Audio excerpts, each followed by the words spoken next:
ওজোর নিয়ত ইসলামের কথা। ওজোর নিয়ত, নিয়ত অর্থ ইচ্ছা করা, সংকল্প করা।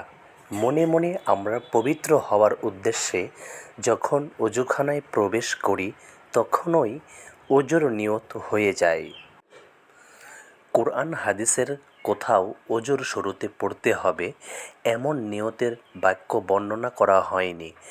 বিভিন্ন বইয়েতে যে সকল নিয়তের বাক্য দেয়া থাকে সেগুলো আরবিভাষী কোনো ব্যক্তির বানানো, তা হলো হাদিস থেকে সংগৃহীত নয়।